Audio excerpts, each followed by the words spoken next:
이게 나눠 먹는 게 정말 중요해요. 제가 얼마 전에 부산교구 다락방 기도회라고 우리 신부님들 열심히 기도하는 신부님들 모임에 갔어요.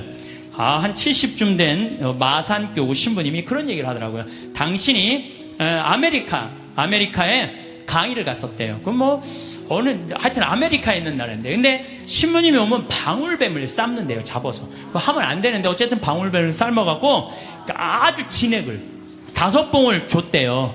근데 이거를 1시간에 1봉씩 먹어야 된다는 거예요.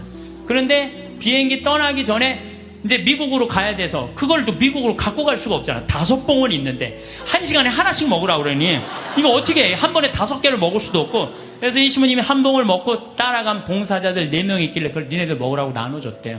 나눠주고 이제 먹으니까 막 몸에 열이 나고 막 여기서 이 하얀 속옷이 노랗게 변하더래. 뭐가 진액이 나와갖고. 미국에 갖고 이제 그 얘기를 했더니 의사가 그런 얘기를 하더라고요. 신부님, 만약에 신부님이 급한 마음으로 5봉을 다 먹었으면 신부님은 장협착으로 죽었다는 거예요. 그러니까 장협착으로 죽을 수도 있었다는 거예요. 근데 신부님이 나누는 바람에 신부님도 살고 나머지 사람도 다 사는 거라고. 근데 그 신부님이 70인데 피부가 나보다 더 고와. 방울뱀을 먹어서 그런지,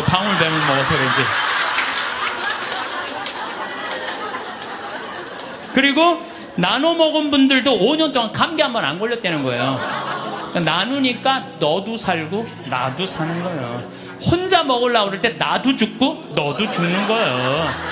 돈도 똑같아요. 나만 먹으려고 돈 감춰두잖아요. 그럼 나도 못 쓰고 너도 못 쓰면요, 국가적으로도 손해요. 세금 내야 돼요. 이 나라에서 살면 세금 내야죠. 왜 떼어먹어 세금을. 욕심 때문에 망하는 거예요. 도둑놈 심보가 많아요. 아파트 다단계. 제가 항상 제일 경계하는 게 바로 다단계. 우리 교우들 가정방문 가면요, 샴푸 100개, 비누 100개, 무슨 건강식품 막 100개씩 있는 집들 많아요. 그 뭐예요? 다 다단계 하는 집들이에요. 다 망하는 거예요. 그게 욕심 때문에 망하죠. 성실하고 부지런한 사람들 안 망해요. 안 망하게 돼 있어요. 돈을 벌려고 별별 짓을 다 해요. 나는 100조 규모의 중국과 컴퓨터 합작 회사했다고, 또 70조 규모의 브라질 대륙 횡단 철도 추진한다면서 노인들한테 190억 돈 사기친 사기꾼이 있어요. 근데 거기에 들어간 사람들이 학교 교장 선생님들, 정말로 똑똑하다는 사람들이 다 사기당한 거예요. 근데 어떻게 사기를 당했나 보니까 100원짜리 주식을 사면 된대. 100원짜리 주식을 사면은 요게 6년 만에 이게 10만 원이 된다고.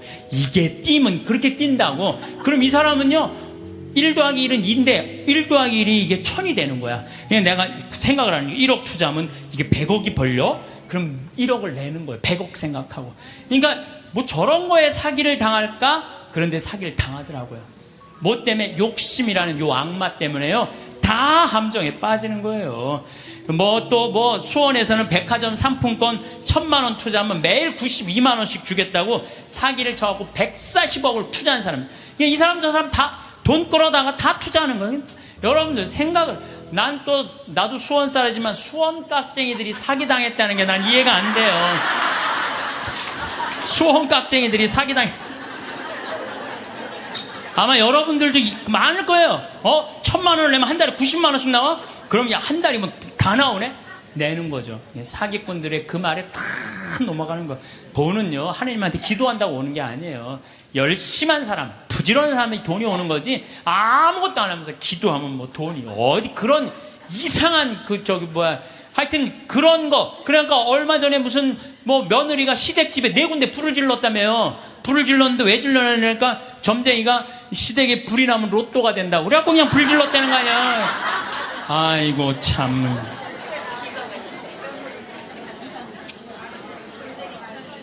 무엇 때문에 죽어라 돈을 버는지는 몰라도 욕심을 내도 돈을 벌어서 가치 있게 쓰려고 벌려는 목적보다는 무조건 돈만 벌려고 그러는 사람들 많아요. 무조건 돈만 모으려고 그러는 사람들 많아요. 내가 이 돈을 모아서 어디다 써야 되겠다는 분명한 목적이 있는 사람은요, 지치지 않아요. 근데 그냥 돈만 들이다 벌려고 그러는 사람은요, 방향을 못 찾는 거죠.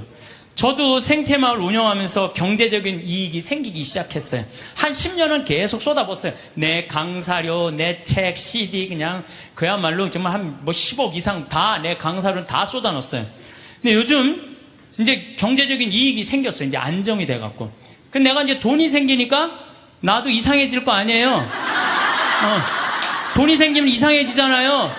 근데 저는 목적이 생겼어요. 목적은 뭐냐면은 아프리카에 잠비아의 자카란다 농장 꾸며주는 게 내 목적이에요. 우리 이제 뭐 평창에는 지금 마침요 명동에 왔는데 여기 5층에 우리 프란시스코 전교 수녀님들, 아프리카 봉사 가는 수녀님들 사무실에 올라갔어요. 내가 포크레인을 어떻게 할까? 근데 포크레인 그 A10이라고 이렇게 무한궤도 있는 큰 바가지, 제대만한 바가지 있는 그걸 살라고 봤더니 2억이 든다는 거예요, 2억이. 근데 내가 2억 모아갖고 포크레인도 사고 트랙터도 사고 다 살라고 그랬는데 포크레인 사면 끝날 것 같아. 그래서 내가 포크레인 그 아는 사장한테 전화해갖고 나 이거 포크레인 중고 살라고 그러는데 어떻게 생각하느냐? 그랬더니 포크레인 사장이 그러더라고. 신부님 뭐하러 사냐고. 그거보다는 우리나라 거 포크레인을 택배로 보내면 된대요. 자기 포크레인을 택배로 보내서 자기가 내년에 한 달 동안 가서 싹 정리해주고 온대요. 그래서 방금 만나고 내려왔어. 명동에 왔더라고. 그 사장하고. 그런데 수녀님이 제일 큰 거라도 한 2천만 원이면 보낸다는 거예요. 그러니까 벌써 얼마를 절약한 거야? 한 1억 8천만 원 절약했잖아요. 이게 제가 그래서 항상 저는 이런 생각해. 계획은 인간이, 완성은 하느님이. 예, 계획은 인간이, 완성은 하느님. 제가 간장, 고추장, 청국장, 가루, 김치, 복분자, 오디 이거 파는 목적이 있어야 될 거 아니에요. 그동안은 건강한 먹을거리를 국민들한테 제공해 주겠다. 그래서 생태마을 들어갔는데 제공해 주다 보니까 뭐가 생겨? 이익이 생겨. 그럼 그 이익을 어떻게 한다? 써야 돼요. 그래서 지금 자카란다에 고아원, 병원, 농장 꾸미는데 쓰려고 길을 써요. 그러면은요, 여러분들 딴 생각이 하나도 안 들어요. 딴 생각이.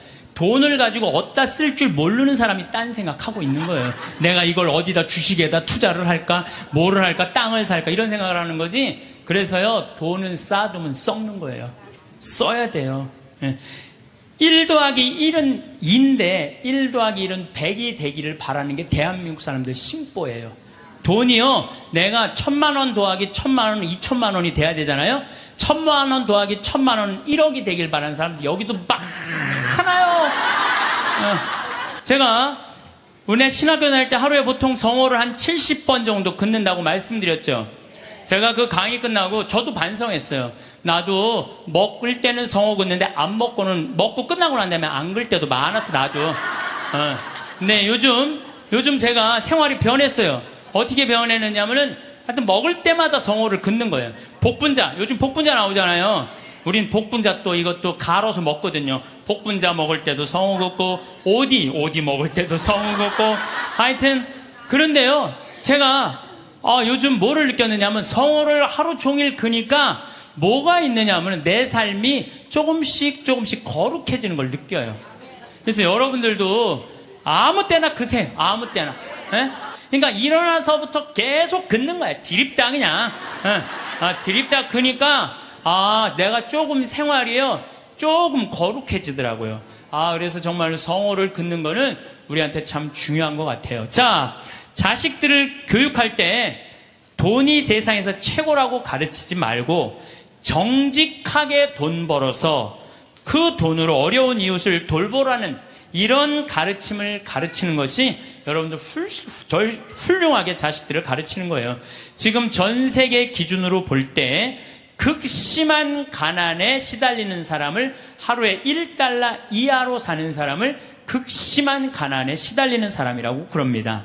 그 다음에 하루 2달러로 사는 사람들은 보통 가난한 사람들이라 그래. 하루에 2,000원 가지고 사는 사람들은, 3달러 이상 가지고 사는 사람들은 가난한 사람이라고 하지 않는데요.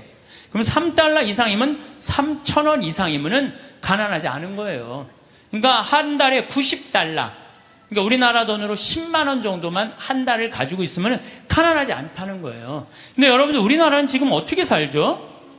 우리나라 최저 생계비가 57만 원이에요. 그러니까 국가에서 저 사람은 도저히 돈 벌 수 있는 재능이 없는 사람이다, 능력이 없는 사람이다 에게 주는 돈이 57만 원이래요. 그럼 57만 원이면요, 아프리카의 어떤 부자보다도 잘 사는 사람이에요. 어떤 부자보다도. 그럼 아마 여기 지금 뭐 자식들이나 가족이 돈을 벌면은 보통 한 200~300만 원은 벌 거예요. 두 사람이 벌면은 한 400~500만 원은 벌 거예요. 300~400만 원 버는 사람들도 있을 거고. 물론 뭐 아르바이트 못하는, 저는요, 제가 평창에 있으면서요, 진짜 안타까운 건 뭐냐면요, 멀쩡한 애들을 우리가 구하는데 없어요. 정말로.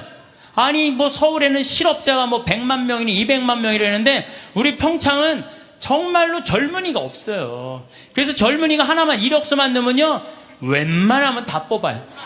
웬만하면. 근데 그냥 이력서 넣는 사람이 50, 60살, 우리 집은 50, 60은 일을 못해요. 이게 일이 너무 힘들기 때문에. 근데 그냥 오겠다는 사람은 5, 60 이상하면 뼈가 안 좋고 허리가 안 좋고 이런 사람, 멀쩡한 젊은이들은 일을 안 하고. 참 그게 너무너무 안타까워요. 대한민국 사람들이요, 불행한 이유는 바로 돈 욕심 때문에 불행해요. 기도하는 거 보면은 자신의 욕심 충족하기 위해서 물질 축복 비는 사람들 많아요. 특별히 예수님한테 주님 집안채만 나 좀 어떻게 좀 생기게 해주십시오, 이렇게 기도하는 분들이 있는데요, 그 사람들 정말 답답해요. 예수님은요, 이 세상에 오셔서 집안채 없이 사셨어요. 아니 집안채 없이 사신 분한테 집안채 달라고 그러면은, 아니 그 예수님 죽였어요.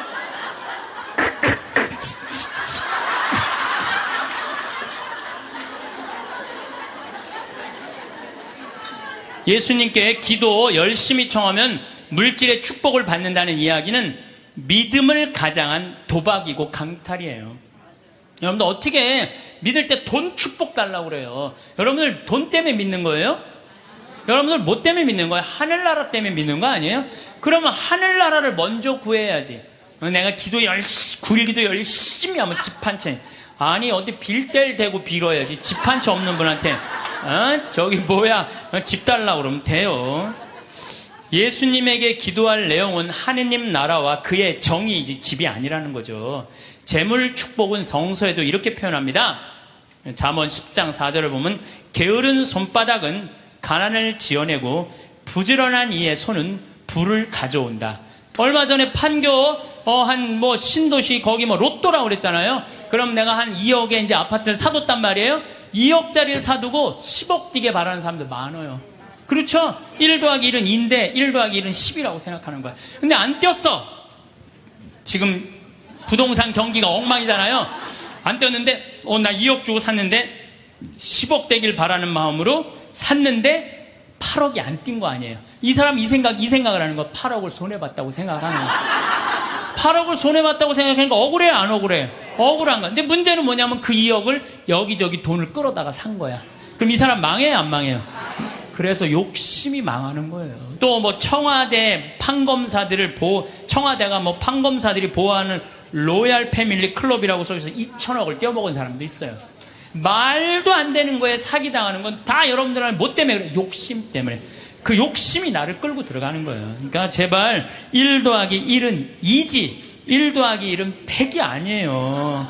무슨 돈이 뻥튀기 과자에 넣어놓으면 뻥 하고 터져갖고 그냥 막 엄청나게, 요 뻥튀기 과자에 쌀 요만큼 넣잖아요. 나 뻥튀기 평창에서 뻥튀기 기계도 하거든요. 애들 오면은 그 요만한 쌀을 뻥튀기 기계에 넣어요. 그래갖고 막 1시간 정도 열을 가하면 뻥 하면 엄청나게 커지잖아요. 돈이 그렇게 되는데 돈은 절대 그렇지 않아요. 하나하나 쌓이는 거죠. 여러분들, 내가 정말 똑똑하진 않지만 내가 똑똑하지 않은 머리로 생각을 해봤어요. 여러분들 왜 사기를 당하느냐? 나라 경제가 3% 성장한다면요, 은행 이자는 3% 넘기가 힘들어요. 정기 적금을 넣어야 3.9%예요. 오늘 아침에 내가 라디오에서 들었어요. 정기 적금을 넣어야 3.9%예요. 그러면 그걸 3.9% 넣어봤자 1억 넣어봐야 30만 원, 40만 원 나오는 거야. 300만 원, 400만 원 나오는 거야. 1억 넣어야 한 달에 30만 원 나오는 거야. 1억 넣어야. 그러니까 이 돈 갖고 뭘 해? 근데 어떤 사람이 살살살살 꼬셔요. 펀드에 넣으면은 이게 한 20% 이익이 나와. 이게 너만 알아. 너만. 아무한테도 안 알려주는 거야. 내 너만 알고 있어. 이거 여기다 넣으면 20%. 1억에 20% 2천만 원이란 말이야. 그럼 한 달에 200만 원씩이면은 어때요? 할만하죠?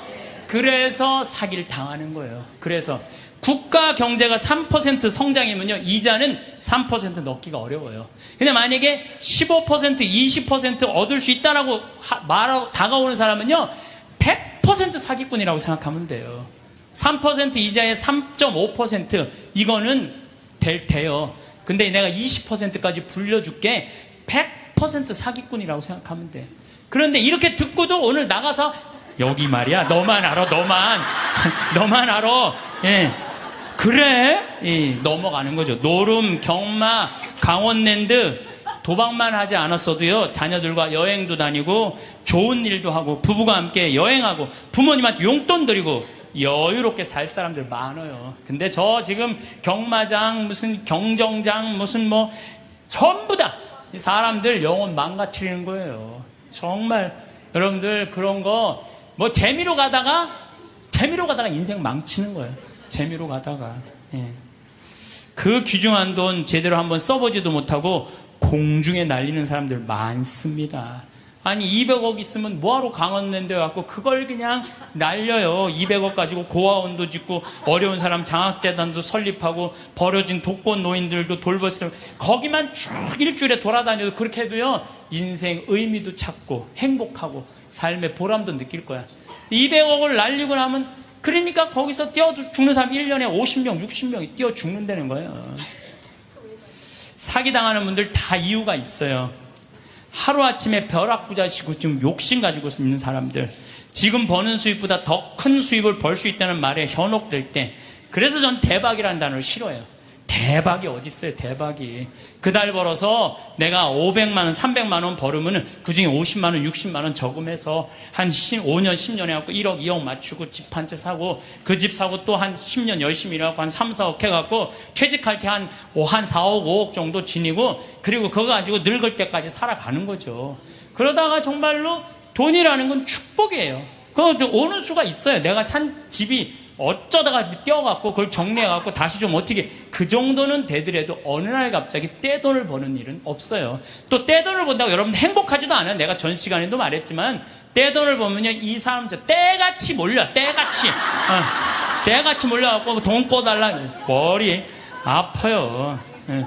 여기 계신 분들 이런 분들이 있어요. 입만 열면 돈이 원수라고 말하는 사람. 이렇게 말하는 사람들 사기당할 가능성이 많아요. 돈이 원수야. 이런 사람들 사기당할 가능성이 많아요. 돈이 원수야. 그런데 예수님이 원수를 사랑해라. 그러니까, 내가 돈을 사랑해야 되겠구나. 돈을 너무 사랑하다 보면, 디모데후서 1장 6절, 6장 10절에 보면요, 돈을 사랑하는 것이 모든 악의 뿌리입니다. 돈을 따라다니다가 길을 잃고 신앙을 떠나서 결국 격심한 고통을 겪는 사람들도 있습니다. 그래서 여러분들 사기당하기 싫으면요, 사기꾼들의 특징이 있어요.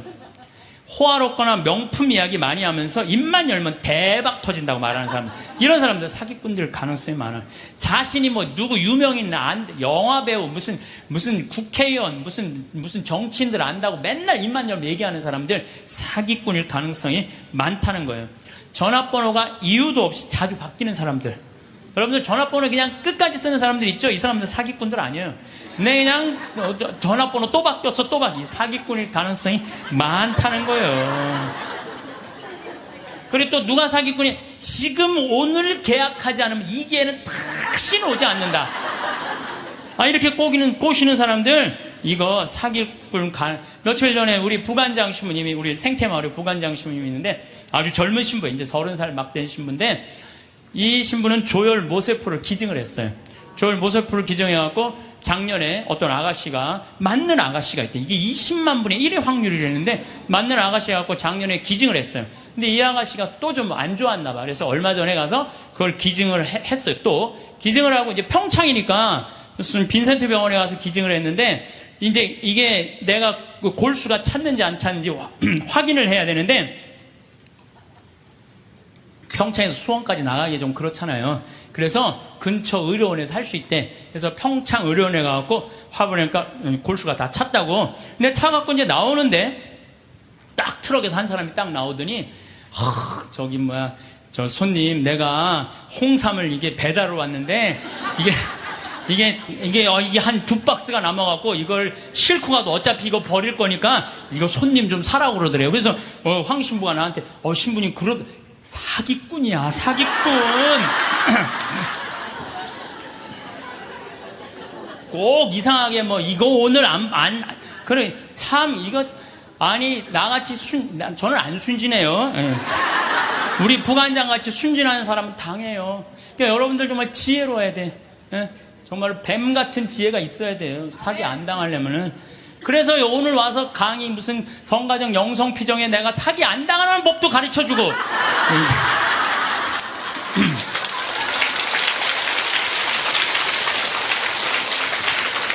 특별히 제가 부탁하고 싶은 게 있어요. 교우들끼리 돈거래 하지 마세요. 정말 안 좋은 거예요. 돈거래 하다간 친구를 잃어버립니다. 돈 꿔주지도 말고 꾸지도 마세요. 없으면 없는 대로 가장 사세요. 없으면 없는 대로 살지. 돈을 꾸는 거는요, 내 욕심을 더 채우기 위한 몸부림이에요. 몸부림이에요. 그래서 집회서에서 이런 말이 나와요. 이거 여러분들 꼭 기억하세요. 돈을 꿀 때까지는 이웃의 손에 입을 맞추고 그의 재산을 두고 공손한 어조로 말한다. 그러나 갚을 때가 되면 시간을 미루고 빈 말로만 갚겠다며 시간만 탓할 뿐이다. 이 여러분들 경험 다 했죠? 그러니까 꿔주지도 말고 꾸지도 마세요. 그런데 꿔줘야 되는 건 있어요. 누구 병원비가 없다. 내가 친척 중에 학비가 없다. 이거는 꿔준다기보다도 그냥 줘요. 꿔준다기보다도 주세요. 병원비나 학비, 난 내가 강의할 때 핸드폰 울려도 한 번도 신경질을 부린 적이 없어 나는. 병원비나 학비 같은 경우는 저는 그렇게 생각해요. 그냥 가난한 사람도 도와주는데 내 형제 친척 중에 아프고 학비가 없다는데 그거는 차라리 꿔준다는 말보다 그냥 주세요. 그거 외에는 꿔주지도 말고 꾸지도 마세요. 돈이라는 거는요, 돈이 거짓말하는데 한다고 말하잖아요. 돈은 거짓말 안 해요. 욕심 부리지 않고 성실하게 일하면 돈은 언제든지 벌어집니다. 한순간에 떼돈 벌고 싶은 도둑놈 심보를 가진 사람들이 돈 때문에 자기도 고통스럽고 남도 고통스럽게 하는 거. 그래서 보면 어떤 집에 보면요, 이 도박하는 사람들 보면요, 형제, 친척 모든 돈 다 끌고 들어가는 사람들이 있어요. 중리사니 그러면서 거짓말 하면서. 이런 사람들은요, 진짜 정말로 이 사회에서 분리시켜갖고 어디 모아놔야 돼요. 그래서 우리 생태마을에 그런 사람들 그냥 싹 모아갖고 돈도 안 주고 그냥 일 시키면은 그게 돈 버는 건데. 여러분들 이제는 돈 버는 시대는 끝났어요. 이게 무슨 얘기냐면은 30년 전에는 돈이 없어서 굶었고 돈이 없어서 학교 다니지 못했지만 지금은 그런 시대는 아니에요. 이제는 돈 버는 법을 배우는 시대가 아니라 돈 쓰는 법을 배워야 돼요. 어떻게 쓰면 잘 쓰느냐. 돈이 쌓이면 죄가 되게 돼 있어요. 제가 신학교 때 1학년 때 신학교 딱 들어가니까 우리 선배님들이 맨날 배고파서 굶었다, 너무너무 힘들었다. 그런데 신학교 딱 들어가니까 밥 딱 3끼 주는 거예요. 그거 외에는 간식이 없는 거예요. 간식이. 그게 20살 때 얼마나 이 혈기가 넘쳐요. 근데 밥 3끼, 아무리 많이 먹어도 밤 되면 배고프잖아요. 그냥 어떨 때 그냥 물 먹고 배고프니까 그러고도 있는데 외출할 때 되니까 배고플 거 생각하고 식빵을 사. 식빵을 사갖고 이제 혼자 먹으려고. 근데 식빵을 이렇게 놔도 이제 어떻게 20줄을 다 먹어요. 한 4줄 먹으면 배부르잖아요. 그럼 이제 다음에 먹으려고 놔두면 이놈들이 얼마나 코가 빠른지 그 식빵 있는 걸 너무너무 잘하는 거예요. 그러고 식빵을 보면 다 훔쳐먹고 없는 거예요. 그래서 내가 식빵을 사면은 내가 이 식빵을 뺏기지 않으려고 어떻게 해요? 그냥 저기 침대 맨 안쪽에 침대 밑에 옷장이 있었거든요. 그 맨 끝에 이제 몰아 넣는 거죠. 그래서 내가 이제 난 신학교 때 깐또레스를 했어요. 매 미사마다 노래하는 그 깐또레스를 했으니까 맨날 그거 연습하느냐고 여기 뛰어다니고 저기 뛰어다니고 보면 한 3일 정도 뛰어다니면은 빵 놓은 걸 까먹어요. 빵 놓은 걸. 그래갖고, 나 빵 먹어야지, 빵! 그래갖고 딱 보면은, 그게 곰팡이가 썰어져요, 곰팡이가. 그래, 몇 번을 곰팡이 쓰는 거를 보고, 내가, 세미나를 그때 이제 갔는데, 굉장히 큰 세미나였어요. 근데 거기에 이제 불교, 개신교, 천주교, 유교 다 모여서 그런 얘기를 하는 거예요. 종교의 모든 거는 나눈다. 보면은 불교는 절하고 난 다음에 음복한다 그래요. 다 나눠 먹잖아요. 그렇죠? 불교는 공양 드리고 뭐라 그래? 공양한다 그래. 나눠 먹는. 그걸 공양한다 그래. 나눠 먹는 거 공양한다 그래. 하다못해 무당도 구떡을 돌린다. 무당으로 구떡을 돈다. 우리는 성체 나눠 먹는 거다. 나눠 먹는 거. 쌓아놓으면 썩는다. 쌓아놓으면.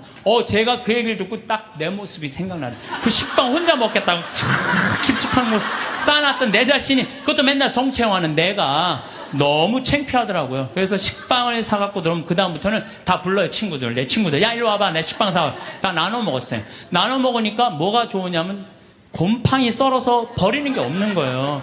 나도 못 먹고 너도 못 먹잖아요. 그렇잖아요.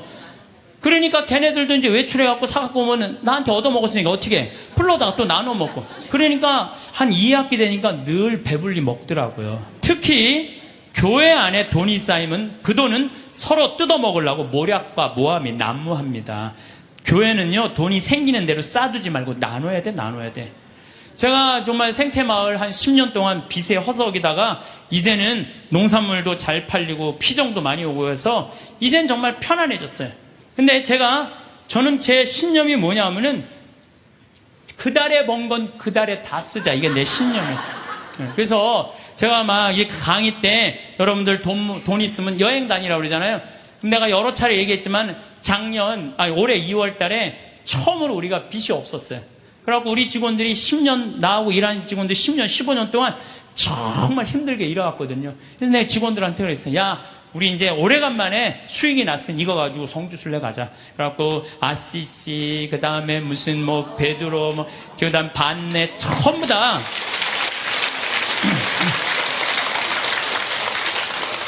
여러분들, 돈은요, 쓴 것만 내 돈이에요. 쓴 것만 내 돈. 여기 계신 분들 재산이 100억 있었는데 하나도 안 썼어. 그분은요, 거지예요, 거지.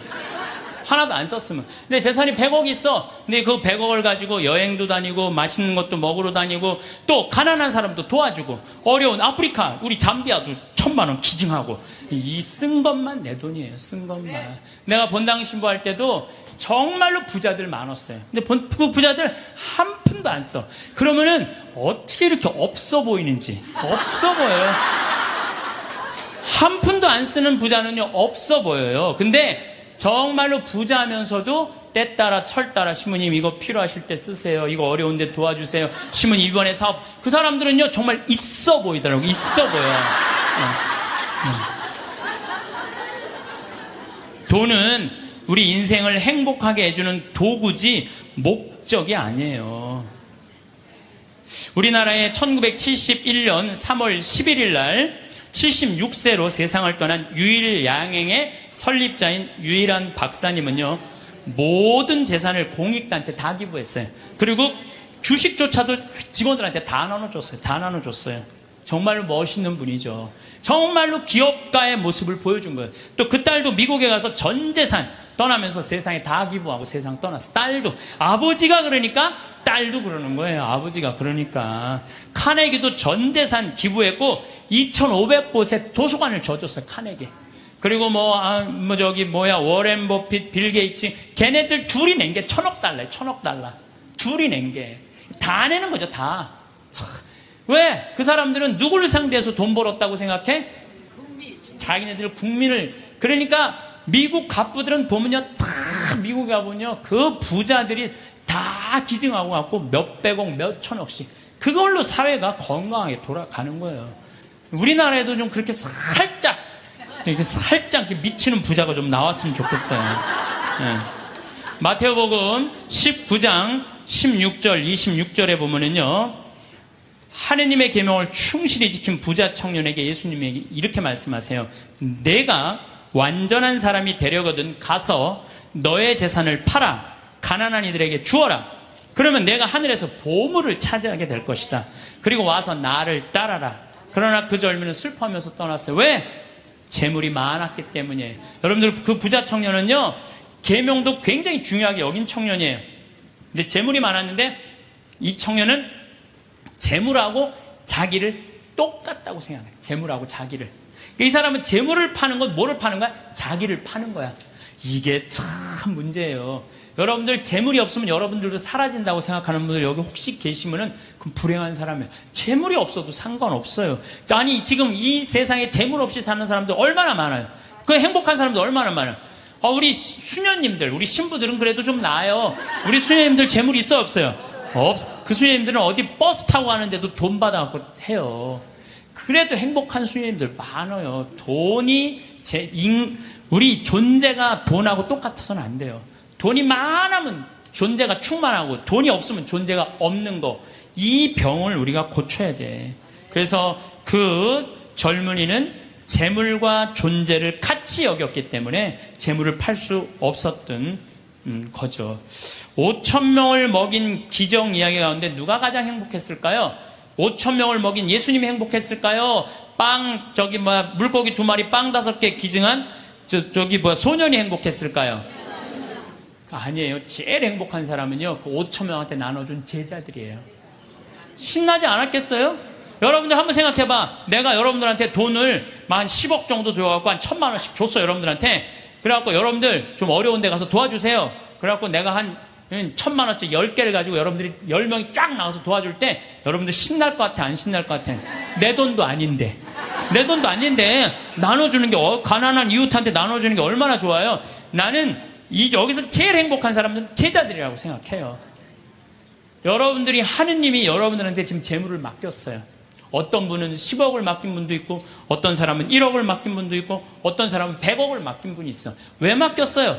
나눠주라고 맡긴 거예요. 나눠주라고. 나눠주라고 맡겼으면 나눠야 될 거 아니야. 근데 안 나눠. 끝까지 쥐고 있다. 그냥 죽어.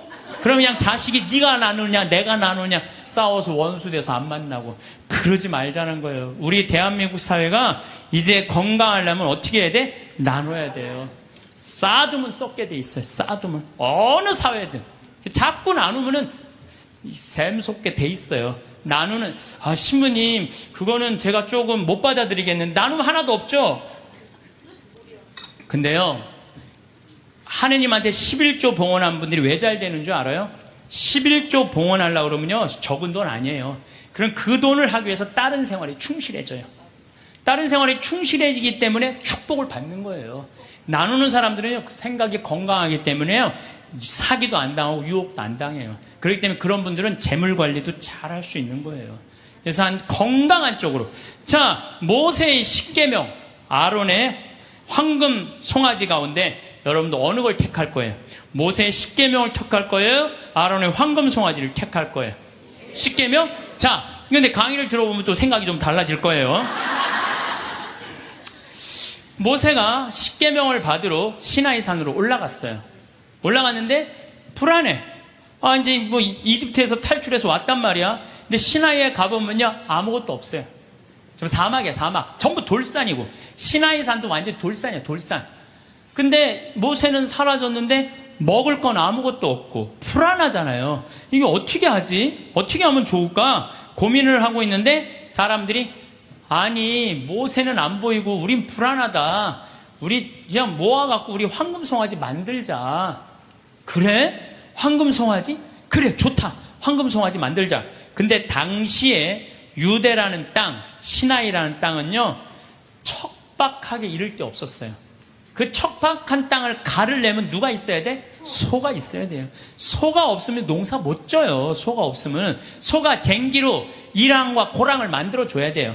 그래서 이랑이 높아야 돼.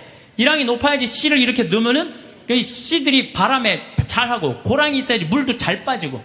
그러니까 그걸 사람 손으로 하려면 농사 못 져요. 그러니까 이스라엘 사람들에게 있어서 소는 그냥 소가 아니에요. 이건 생명하고 똑같은 거예요. 그리고 그냥 소예요? 뼈 주지, 우유 주지, 고기 주지, 가죽 주지. 그러니까 이 황금 송아지, 우리가 그냥 생각하는 그런 송아지가 아니에요. 이 사람들한테는 모든 걸 다 주는 거예요. 그러니까 황금 송아지를 딱 하면 마음이 놓여 안 놓여? 놓이잖아요. 저게 우리를 먹여 살리는 거예요. 십계명 무슨 십계명이 밥 먹여줘. 그래갖고 그냥 이 십계명 그냥 다 때려치고 그냥 황금 송아지 속에서 그냥 제가 이 고추 농사를 지면은요 많은 사람들이 저한테 그래요. 심으면 어떻게 농약을 안 치고 어떻게 고추 농사를 짓느냐고. 돼요. 왜냐하면은요 이 고랑이 보통 우리 농사 짓는 분들 고랑이 20cm도 안 돼요. 근데 우리는 거의 50cm 정도 넓어요. 고랑이 이랑도 높고 이게 50cm 넓으면은요 아이고 저게 무슨 농사야 그럴 것 같은데요. 고랑이 넓으면요 바람이 잘 통해요. 바람이 잘 통하면 병이 안 들어. 역병 뭐 이런 거 안 들어요.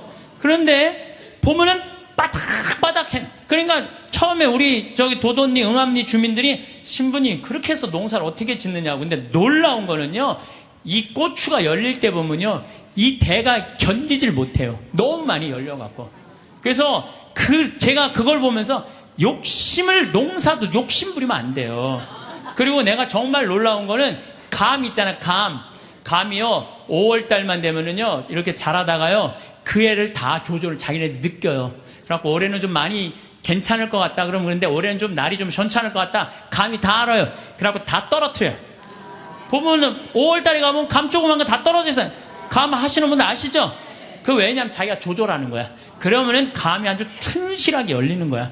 아니 우리 지금 토마토 하고 있지만 토마토 이거 꽃을 안 따주잖아요. 조그맣게 열리고 커지지는 않아요. 그러니까 뭔가 포기를 해야 돼요. 포기를 해야 돼. 그러니까 이랑 고랑 어쨌든 이 사람들은 그 이랑과 고랑을 만들어주는 누가 고마워? 황금 송아지가 고마운 거예요. 여러분들 여기 계신 분들 십계명보다는 황금 송아지 집에 가보면 황금 송아지 한 마리씩 다 아니 집에는 없어도 머릿속에 황금 송아지 있는 분들 많아요. 근데요 계명을 택할 것이냐 황금 송아지를 택할 것이냐 이건 여러분들 잘 생각해야 돼요. 황금 송아지는 세상이에요. 계명은 하느님이고 내가 뭘 붙잡고 살 것이냐. 하느님 붙잡고 산다고 돈 축복 안 받는 거 아니야. 제가 말씀드렸지만 정말로 하느님 뜻대로 살아가면 이 사람들 재물 쌓여요. 이 사람이 사기를 당하겠어요? 엄한 짓을 하겠어요? 성실하게 살면 돈 쌓여요. 다 엎어지는 건 다 1 더하기 1은 100이라고 믿는 사람들이 다 엎어지는 거지 1 더하기 1은 2라고 생각하는 사람들은 안 엎어집니다. 예, 망하지 않아요. 예.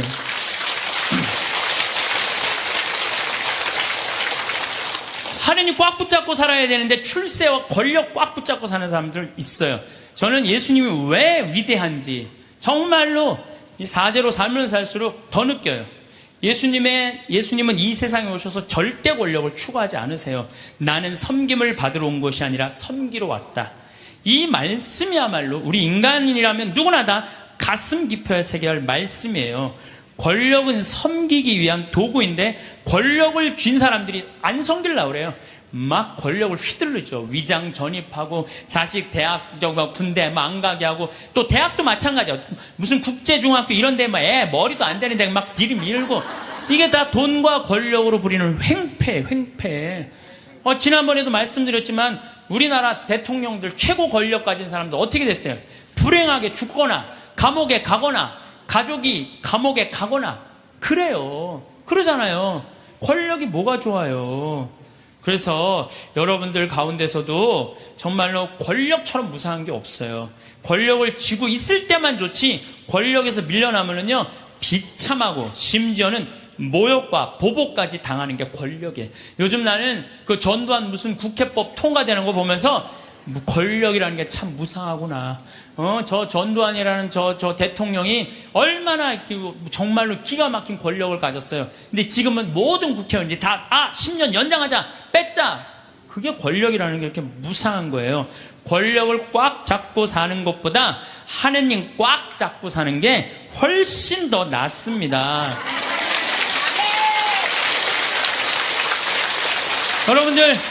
여러분들 이 생각을 해봐요. 하느님 아버지처럼 대단한 권력 가진 사람이 어디 있어요? 그렇죠? 그 아버지 꽉 잡고 가슴에 하늘나라 여권 있으면 됐지. 뭘 더 욕심을 펴요. 밥 새끼 얻어먹으면 됐지. 예. 여러분들 고통스러운 거는 왜 내가 나한테 돈이 없을까? 내가 돈이 있으면 정말로 멋지게 살아볼 텐데 돈 없어도요 멋지게 살아요. 마음이 건강하고 생각이 바른 사람은요, 돈 없어도 건강에 살아요. 근데 이 정신이 썩은 사람은요, 100억을 갖다 줘, 1000억을 갖다 줘, 다 소용없어요. 다 소용없어요. 그래서 뭐가 우리 마음 안에는 하느님의 계명이 있어야지 황금 송아지가 있으면 안 돼요. 그래서 오늘 여러분들 마음 안에 혹시 내가 지금 나를 괴롭히는 건 뭐 때문이야? 황금 송아지가 날 지금 끊임없이 그 뿔이 내 가슴을 받는데도 그래도 좋아. 나는 황금 송아지 뿔에 받쳐도 좋아. 나는 죽어도 좋아. 예, 그러시지 마시기를 정말로 바라겠습니다. 저는 나중에 하느님 앞에 갔을 때 너 어떻게 살아왔느냐? 저 대통령인데요. 너 어떻게 살아왔는데? 나 신부였는데 너 어떻게 살아왔는데? 나 장관이었는데요. 너 어떻게 살았는데? 나 구역장이었는데 너 어떻게 살아왔느냐? 뭐 어떻게 살아요? 너 어떻게 살아왔는데? 저는요, 하느님, 장관도 아니고 대통령도 아니고 신부도 아니었는데요, 가난하고 헐벗고 불쌍하고 감옥에 갇히고 병들고 목마른 사람들한테 물 한 잔 나눠주려고 노력을 하고 살았어요. 너 하늘나라. 베드로 성인이 너 하늘나라. 저는 장관인데요, 전 대통령인데요, 전 신부인데요, 계속 시험에 계속 떨어지는 거예요. 마태복음 25장만 읽어보면요, 우리가 하늘나라를 어떻게 통과하는지 너무너무 잘 써 있어요. 그래서 여러분들 마지막 날 하늘나라 여행 떠날 때 쫙 여권 내놓고 이 은행 통장 잔고 뭐 어떤 잔고가 필요해? 어렵고 가난하고 불쌍한 사람한테 도와준 잔고를 하나님한테 내놓으시기를 바라겠습니다. 제가 은혜 신학교 다닐 때 하루에 보통 성호를 한 70번 정도 긋는다고 말씀드렸죠. 제가 그 강의 끝나고 저도 반성했어요. 나도 먹을 때는 성호 긋는데 안 먹고는, 먹고 끝나고 난 다음에 안 글 때도 많았어 나도. 근데 요즘 제가 생활이 변했어요. 어떻게 변했느냐면은 하여튼 먹을 때마다 성호를 긋는 거예요. 복분자, 요즘 복분자 나오잖아요. 우린 복분자 또 이것도 갈아서 먹거든요. 복분자 먹을 때도 성호 긋고, 오디 먹을 때도 성호 긋고, 하여튼 그런데요, 제가 요즘 뭐를 느꼈느냐면 성호를 하루 종일 그니까 뭐가 있느냐면 내 삶이 조금씩 거룩해지는 걸 느껴요. 그래서 여러분들도 아무 때나 그세요. 아무 때나. 에? 그러니까 일어나서부터 계속 긋는 거야. 디립다 그냥. 디립다 그니까 내가 조금 생활이요, 조금 거룩해지더라고요. 그래서 정말로 성호를 긋는 거는 우리한테 참 중요한 것 같아요. 자, 자식들을 교육할 때 돈이 세상에서 최고라고 가르치지 말고 정직하게 돈 벌어서 그 돈으로 어려운 이웃을 돌보라는 이런 가르침을 가르치는 것이 여러분들 훌륭하게 자식들을 가르치는 거예요.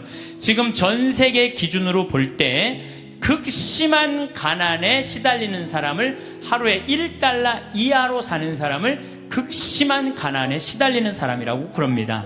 그 다음에 하루 2달러로 사는 사람들은 보통 가난한 사람들이라 그래요. 하루에 2,000원 가지고 사는 사람들을, 3달러 이상 가지고 사는 사람들은 가난한 사람이라고 하지 않는데요. 그럼 3달러 이상이면 3,000원 이상이면은 가난하지 않은 거예요. 그러니까 한 달에 90달러, 그러니까 우리나라 돈으로 10만 원 정도만 한 달을 가지고 있으면 가난하지 않다는 거예요. 근데 여러분들 우리나라는 지금 어떻게 살죠? 우리나라 최저 생도비가 57만 원이에요.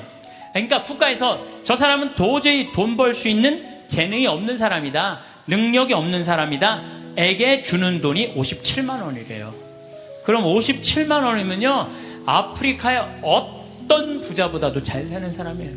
어떤 부자보다도. 그럼 아마 여기 지금 뭐 자식들이나 가족이 돈을 벌면은 보통 한 200~300만 원은 벌 거예요. 두 사람이 벌면은 한 400~500만 원은 벌 거예요. 300~400만 원 버는 사람들도 있을 거고. 물론 아르바이트 못하는, 저는요, 제가 평창에 있으면서요, 진짜 안타까운 건 뭐냐면요, 멀쩡한 애들을 우리가 구하는데 없어요. 정말로. 아니 서울에는 실업자가 100만 명이니 200만 명이라는데 우리 평창은 정말로 젊은이가 없어요. 그래서 젊은이가 하나만 이력서만 넣으면요, 웬만하면 다 뽑아요. 웬만하면. 근데 그냥 이력서 넣는 사람이 50, 60살, 우리 집은 50, 60은 일을 못해요. 이게 일이 너무 힘들기 때문에. 근데 그냥 오겠다는 사람은 5, 60 이상하면 뼈가 안 좋고 허리가 안 좋고 이런 사람, 멀쩡한 젊은이들은 일을 안 하고, 참 그게 너무너무 안타까워요. 예. 대한민국 사람들이요, 불행한 이유는 바로 돈 욕심 때문에 불행해요. 기도하는 거 보면은 자신의 욕심 충족하기 위해서 물질 축복 비는 사람들 많아요. 특별히 예수님한테 주님 집안채만 나 좀 어떻게 좀 생기게 해주십시오, 이렇게 기도하는 분들이 있는데요, 그 사람들 정말 답답해요. 예수님은요, 이 세상에 오셔서 집안채 없이 사셨어요. 아니, 집안채 없이 사신 분한테 집안채 달라고 그러면은, 아니, 그 예수님 죽겠어요.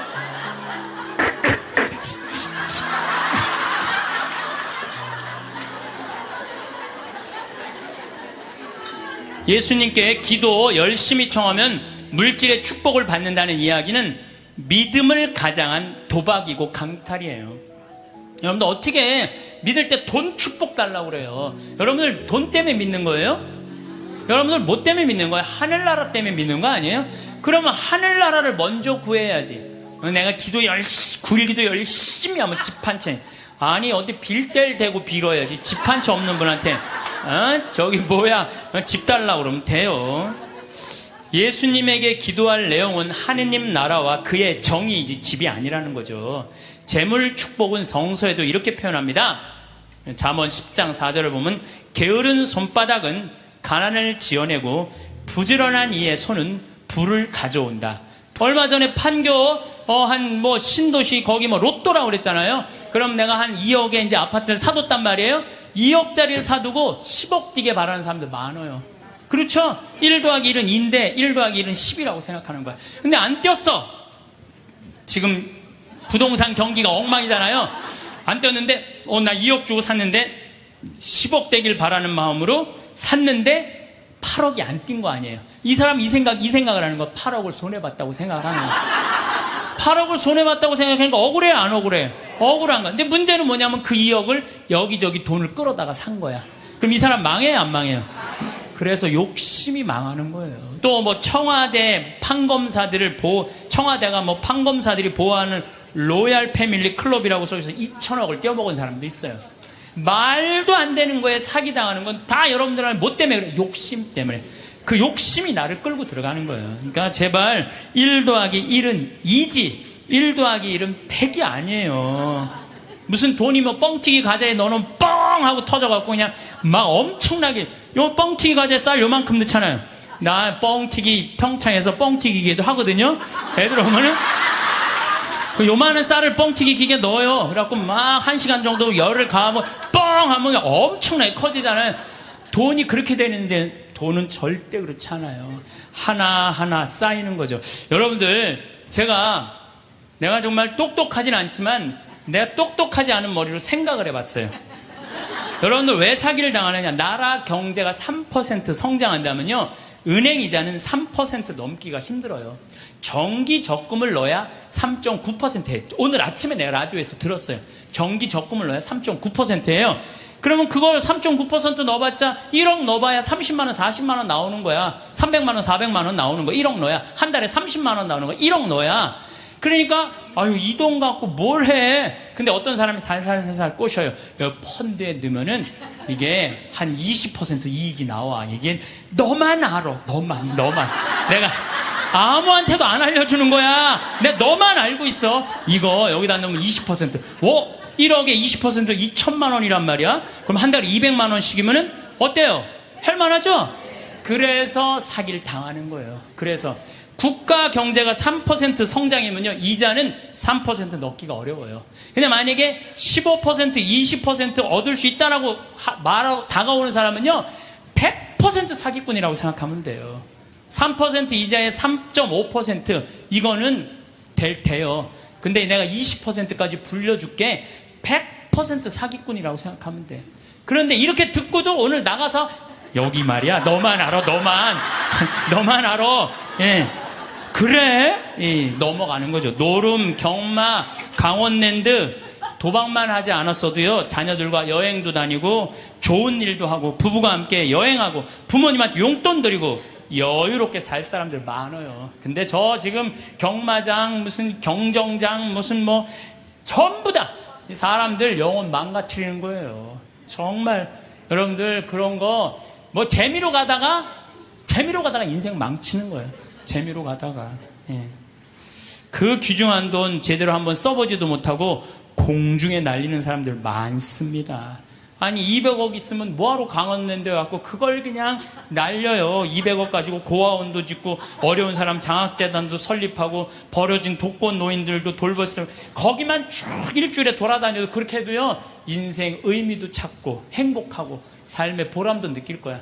200억을 날리고 나면 그러니까 거기서 뛰어 죽는 사람 1년에 50명 60명이 뛰어 죽는다는 거예요. 사기당하는 분들 다 이유가 있어요. 하루아침에 벼락부자시고 좀 욕심 가지고 있는 사람들, 지금 버는 수입보다 더 큰 수입을 벌 수 있다는 말에 현혹될 때, 그래서 전 대박이라는 단어를 싫어해요. 대박이 어디 있어요, 대박이. 그 달 벌어서 내가 500만 원, 300만 원 벌으면 그중에 50만 원, 60만 원 저금해서 한 5년, 10년 해갖고 1억, 2억 맞추고 집 한 채 사고 그 집 사고 또 한 10년 열심히 일해갖고 한 3, 4억 해갖고 퇴직할 때 한 4억, 5억 정도 지니고 그리고 그거 가지고 늙을 때까지 살아가는 거죠. 그러다가 정말로 돈이라는 건 축복이에요. 그거 오는 수가 있어요. 내가 산 집이 어쩌다가 떼어갖고 그걸 정리해갖고 다시 좀 어떻게 그 정도는 되더라도 어느 날 갑자기 떼돈을 버는 일은 없어요. 또 떼돈을 번다고 여러분 행복하지도 않아요. 내가 전 시간에도 말했지만 떼돈을 버면요 이 사람 때같이 몰려. 때같이 몰려갖고 돈 꺼달라 머리 아파요. 여기 계신 분들 이런 분들이 있어요. 입만 열면 돈이 원수라고 말하는 사람, 이렇게 말하는 사람들 사기당할 가능성이 많아요. 입만 아유 돈이 원수야 이런 사람들 사기당할 가능성이 많아요. 돈이 원수야. 그런데 예수님이 원수를 사랑해라. 그러니까 아 내가 돈을 사랑해야 되겠구나. 돈을 너무 사랑하다 보면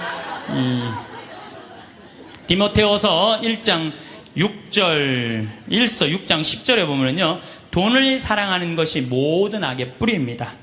돈을 따라다니다가 길을 잃고 신앙을 떠나서 결국 격심한 고통을 겪는 사람들도 있습니다. 그래서 여러분들 사기당하기 싫으면요 사기꾼들의 특징이 있어요.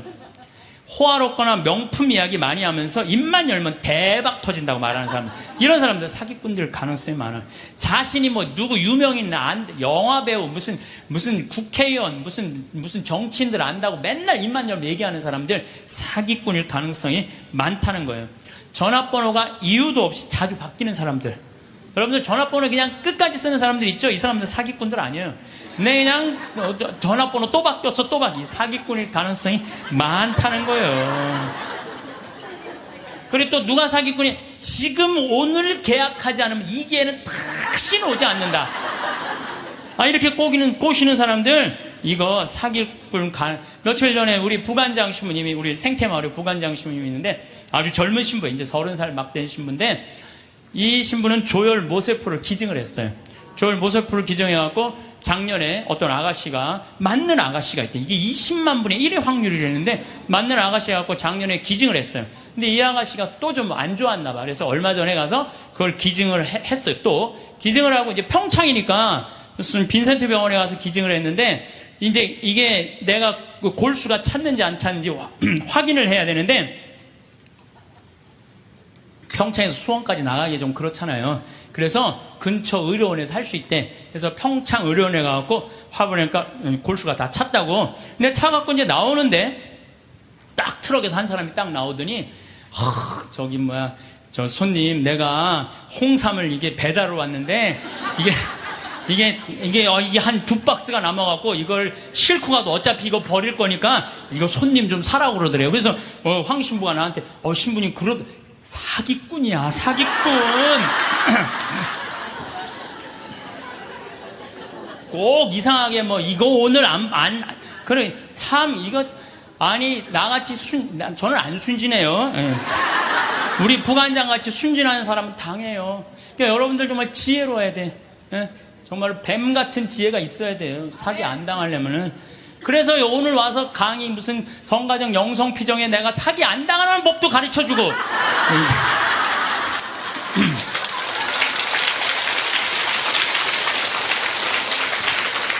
특별히 제가 부탁하고 싶은 게 있어요. 교우들끼리 돈거래 하지 마세요. 정말 안 좋은 거예요. 돈거래 하다간 친구를 잃어버립니다. 돈 꿔주지도 말고 꾸지도 마세요. 없으면 없는 대로 그냥 사세요. 없으면 없는 대로 살지. 뭐 돈을 꾸는 거는요, 내 욕심을 더 채우기 위한 몸부림이에요. 몸부림이에요. 그래서 집회서에서 이런 말이 나와요. 이거 여러분들 꼭 기억하세요.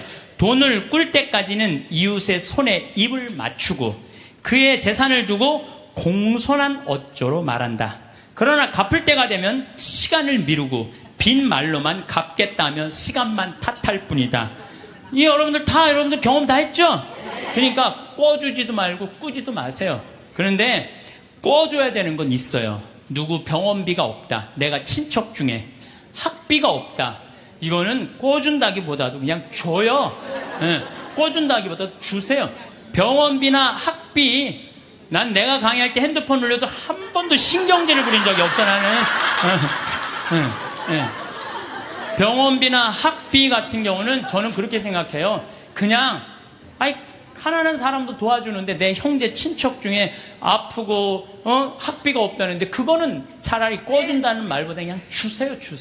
그거 외에는 꿔주지도 말고 꾸지도 마세요. 돈이라는 거는요, 돈이 거짓말하는데 한다고 말하잖아요. 돈은 거짓말 안 해요. 욕심 부리지 않고 성실하게 일하면 돈은 언제든지 벌어집니다.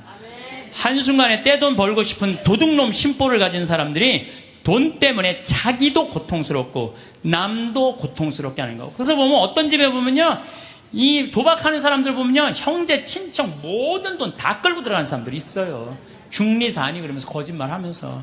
이런 사람들은요, 진짜 정말로 이 사회에서 분리시켜갖고 어디 모아놔야 돼요. 그래서 노동, 우리 생태마을에 그런 사람들 그냥 싹 모아갖고 돈도 안 주고 그냥 일 시키면은 그게 돈 버는 건데. 여러분들 이제는 돈 버는 시대는 끝났어요. 이게 무슨 얘기냐면은 30년 전에는 돈이 없어서 굶었고 돈이 없어서 학교 다니지 못했지만 지금은 그런 시대는 아니에요. 이제는 돈 버는 법을 배우는 시대가 아니라 돈 쓰는 법을 배워야 돼. 어떻게 쓰면 잘 쓰느냐. 돈이 쌓이면 죄가 되게 돼 있어요. 제가 신학교 때 1학년 때 신학교 딱 들어가니까 우리 선배님들이 맨날 뭐 배고파서 굶었다, 뭐 너무너무 힘들었다. 그런데 신학교 딱 들어가니까 밥 딱 3끼 주는 거예요. 그거 외에는 간식이 없는 거예요. 간식이. 그게 20살 때 얼마나 이 혈기가 넘쳐요. 근데 밥 3끼, 아무리 많이 먹어도 밤 되면 배고프잖아요. 그냥 어떨 때 그냥 물 먹고 배고프니까. 그러고도 있는데, 외출할 때 되니까 배고플 거 생각하고 식빵을 사, 식빵을 사갖고 이제 혼자 먹으려고. 혼자 먹으려고. 근데 식빵을 이렇게 놔도 이제 어떻게 20줄을 다 먹어요. 한 4줄 먹으면 배부르잖아요. 그럼 이제 다음에 먹으려고 놔두면 이놈들이 얼마나 코가 빠른지 그 식빵 있는 걸 너무너무 잘하는 거예요. 그러고 하고 식빵을 보면 다 훔쳐먹고 없는 거예요. 그래서 내가 식빵을 사면은 내가 이 식빵을 뺏기지 않으려고 어떻게 해요? 그냥 저기 침대 맨 안쪽에 침대 밑에 옷장이 있었거든요. 그 맨 끝에 이제 몰아 넣는 거죠. 그래서 내가 이제 난 신학교 때 깐또레스를 했어요. 매 미사마다 노래하는 그 깐또레스를 했으니까 맨날 그거 연습하느냐고 여기 뛰어다니고 저기 뛰어다니고 보면 한 3일 정도 뛰어다니면은 빵 놓은 걸 까먹어요. 빵 놓은 걸. 그래갖고, 나 빵 먹어야지, 빵! 그래갖고 딱 보면은 그게 곰팡이가 썰어져요. 곰팡이가. 그래 몇 번을 곰팡이 쓰는 거를 보고 내가 세미나를 그때 이제 갔는데 굉장히 큰 세미나였어요. 근데 거기에 이제 불교, 개신교, 천주교, 유교 다 모여서 그런 얘기를 하는 거예요. 종교의 모든 거는 나눈다. 보면은 불교는 절하고 난 다음에 음복한다 그래요. 다 나눠 먹잖아요. 그렇죠? 불교는 공양 드리고 뭐라 그래? 공양한다 그래. 나눠 먹는 거. 그걸 공양한다 그래. 나눠 먹는 거 공양한다 그래. 하다못해 무당도 굿떡을 돌린다. 무당으로 굿떡을 돈다. 우리는 성체 나눠 먹는 거다. 나눠 먹는 거. 쌓아놓으면 썩는다. 쌓아놓으면. 제가 그 얘기를 듣고 딱 내 모습이 생각나네. 그 식빵 혼자 먹겠다고 킵식한 거 쌓아놨던 내 자신이 그것도 맨날 성체화하는 내가 너무 창피하더라고요. 그래서 식빵을 사갖고 그럼 그 다음부터는 다 불러요. 친구들. 내 친구들. 야 이리 와봐. 내 식빵 사와. 다 나눠 먹었어요. 나눠 먹으니까 뭐가 좋으냐면 곰팡이 썰어서 버리는 게 없는 거예요. 나도 못 먹고 너도 못 먹잖아요. 그렇잖아요. 그러니까 걔네들도 이제 외출해갖고 사갖고 오면은 나한테 얻어먹었으니까 어떻게 해? 풀러다가 또 나눠 먹고. 그러니까 한 2학기 되니까 늘 배불리 먹더라고요. 특히 교회 안에 돈이 쌓이면 그 돈은 서로 뜯어먹으려고 모략과 모함이 난무합니다. 교회는요, 돈이 생기는 대로 쌓아두지 말고 나눠야 돼, 나눠야 돼. 제가 정말 생태마을 한 10년 동안 빚에 허덕이다가 이제는 농산물도 잘 팔리고 피정도 많이 오고 해서 이젠 정말 편안해졌어요.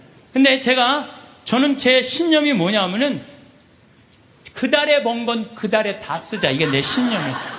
그래서 제가 막 이 강의 때 여러분들 돈 있으면 여행 다니라고 그러잖아요. 내가 여러 차례 얘기했지만 올해 2월 달에 처음으로 우리가 빚이 없었어요. 그래갖고 우리 직원들이 10년, 나하고 일하는 직원들 10년, 15년 동안 정말 힘들게 일해왔거든요. 그래서 내가 직원들한테 그랬어요. 야, 우리 이제 오래간만에 수익이 났으니 이거 가지고 성주순례 가자. 그래갖고 아시시, 그 다음에 무슨 뭐 베드로, 그 다음 반내, 전부 다.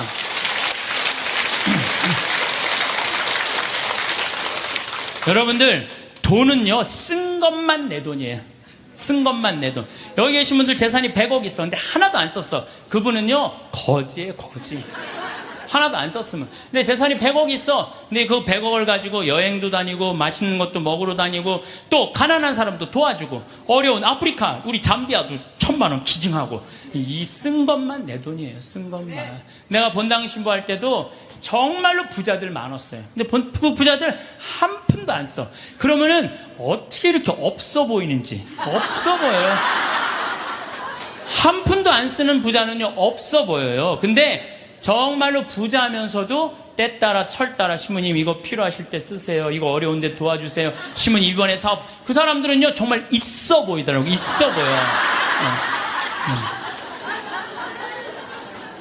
돈은 우리 인생을 행복하게 해주는 도구지 목적이 아니에요.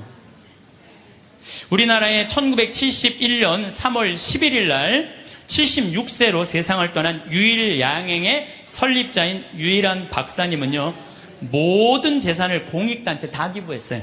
그리고 주식조차도 직원들한테 다 나눠줬어요. 다 나눠줬어요. 정말로 멋있는 분이죠. 정말로 기업가의 모습을 보여준 거예요. 또 그 딸도 미국에 가서 전 재산 떠나면서 세상에 다 기부하고 세상 떠났어. 딸도. 아버지가 그러니까 딸도 그러는 거예요. 아버지가 그러니까. 카네기도 전 재산 기부했고 2,500곳의 도서관을 줘줬어요. 카네기. 그리고 워렌 버핏, 빌 게이츠, 걔네들 둘이 낸 게 1,000억 달러예요. 1,000억 달러. 둘이 낸 게. 다 내는 거죠. 다. 왜? 그 사람들은 누구를 상대해서 돈 벌었다고 생각해? 자기네들 국민을. 그러니까 미국 갑부들은 보면요, 다 미국에 가보면요, 그 부자들이 다 기증하고 갖고 몇백억, 몇천억씩. 그걸로 사회가 건강하게 돌아가는 거예요. 우리나라에도 좀 그렇게 살짝 이렇게 미치는 부자가 좀 나왔으면 좋겠어요. 네. 마태오복음 19장 16절, 26절에 보면은요, 하느님의 계명을 충실히 지킨 부자 청년에게 예수님이 이렇게 말씀하세요. 내가 완전한 사람이 되려거든 가서 너의 재산을 팔아 가난한 이들에게 주어라. 그러면 내가 하늘에서 보물을 차지하게 될 것이다. 그리고 와서 나를 따라라. 그러나 그 젊은이는 슬퍼하면서 떠났어요. 왜? 재물이 많았기 때문이에요. 여러분들, 그 부자 청년은요, 계명도 굉장히 중요하게 여긴 청년이에요. 근데 재물이 많았는데 이 청년은 재물하고 자기를 똑같다고 생각해요. 재물하고 자기를. 이 사람은 재물을 파는 건 뭐를 파는 거야? 자기를 파는 거야. 이게 참 문제예요. 여러분들 재물이 없으면 여러분들도 사라진다고 생각하는 분들 여기 혹시 계시면은 그럼 불행한 사람이에요. 재물이 없어도 상관없어요. 아니 지금 이 세상에 재물 없이 사는 사람들 얼마나 많아요. 그 행복한 사람들 얼마나 많아요. 우리 수녀님들, 우리 신부들은 그래도 좀 나아요. 우리 수녀님들 재물이 있어요, 없어요? 그 수녀님들은 어디 버스 타고 가는데도 돈 받아갖고 해요. 그래도 행복한 수녀님들 많아요. 돈이 우리 존재가 돈하고 똑같아서는 안 돼요. 돈이 많으면 존재가 충만하고 돈이 없으면 존재가 없는 거. 이 병을 우리가 고쳐야 돼. 그래서 그 젊은이는 재물과 존재를 같이 여겼기 때문에 재물을 팔 수 없었던 거죠. 5,000명을 먹인 기적 이야기 가운데 누가 가장 행복했을까요? 5천 명을 먹인 예수님이 행복했을까요? 물고기 2마리, 빵 5개 기증한 소년이 행복했을까요? 아니에요. 제일 행복한 사람은요, 그 5천 명한테 나눠준 제자들이에요. 신나지 않았겠어요? 여러분들 한번 생각해봐. 내가 여러분들한테 돈을 한 10억 정도 들어갖고 한 1,000만 원씩 줬어, 여러분들한테. 그래갖고 여러분들 좀 어려운 데 가서 도와주세요. 그래갖고 내가 한 1,000만 원씩 10개를 가지고 여러분들이 10명이 쫙 나가서 도와줄 때 여러분들 신날 것 같아, 안 신날 것 같아? 내 돈도 아닌데. 내 돈도 아닌데 나눠주는 게, 가난한 이웃한테 나눠주는 게 얼마나 좋아요. 나는 여기서 제일 행복한 사람들은 제자들이라고 생각해요. 여러분들이, 하느님이 여러분들한테 지금 재물을 맡겼어요. 어떤 분은 10억을 맡긴 분도 있고, 어떤 사람은 1억을 맡긴 분도 있고, 어떤 사람은 100억을 맡긴 분이 있어. 왜 맡겼어요? 나눠주라고 맡긴 거예요. 나눠주라고. 나눠주라고 맡겼으면 나눠야 될 거 아니야. 근데 안 나눠. 끝까지 쥐고 있다. 그냥 죽어. 그럼 그냥 자식이 네가 나누냐 내가 나누냐 싸워서 원수돼서 안 만나고. 그러지 말자는 거예요. 우리 대한민국 사회가 이제 건강하려면 어떻게 해야 돼? 나눠야 돼요. 쌓아두면 썩게 돼 있어요. 쌓아두면. 어느 사회든 자꾸 나누면은 샘솟게 돼 있어요. 나누는, 신부님 그거는 제가 조금 못 받아들이겠는데, 나누면 하나도 없죠. 근데요, 하느님한테 11조 봉헌한 분들이 왜 잘 되는 줄 알아요? 11조 봉헌하려고 그러면요, 적은 돈 아니에요. 그럼 그 돈을 하기 위해서 다른 생활에 충실해져요. 다른 생활에 충실해지기 때문에 축복을 받는 거예요. 나누는 사람들은요, 생각이 건강하기 때문에요, 사기도 안 당하고 유혹도 안 당해요. 그렇기 때문에 그런 분들은 재물 관리도 잘 할 수 있는 거예요. 그래서 한 건강한 쪽으로. 자, 모세의 10계명, 아론의 황금 송아지 가운데 여러분도 어느 걸 택할 거예요? 모세의 10계명을 택할 거예요? 아론의 황금 송아지를 택할 거예요? 10계명? 자, 근데 강의를 들어보면 또 생각이 좀 달라질 거예요. 모세가 10계명을 받으러 시나이 산으로 올라갔어요. 올라갔는데 불안해. 이제 뭐 이집트에서 탈출해서 왔단 말이야. 근데 시나이에 가보면요, 아무것도 없어요. 좀 사막이야, 사막. 전부 돌산이고. 시나이 산도 완전히 돌산이야, 돌산. 근데 모세는 사라졌는데 먹을 건 아무것도 없고 불안하잖아요. 이게 어떻게 하지? 어떻게 하면 좋을까? 고민을 하고 있는데 사람들이, 아니 모세는 안 보이고 우린 불안하다. 우리 그냥 모아갖고 우리 황금송아지 만들자. 그래? 황금송아지? 그래, 좋다. 황금송아지 만들자. 근데 당시에 유대라는 땅, 시나이라는 땅은요, 척박하게 이를 게 없었어요. 그 척박한 땅을 가르려면 누가 있어야 돼? 소가 있어야 돼요. 소가 없으면 농사 못 져요. 소가 없으면. 소가 쟁기로 이랑과 고랑을 만들어 줘야 돼요. 그래서 이랑이 높아야 돼. 이랑이 높아야지 씨를 이렇게 넣으면은 씨들이 바람에 잘하고, 고랑이 있어야지 물도 잘 빠지고. 그러니까 그걸 사람 손으로 하려면 농사 못 져요. 그러니까 이스라엘 사람들에게 있어서 소는 그냥 소가 아니에요. 이건 생명하고 똑같은 거예요. 그리고 그냥 소예요?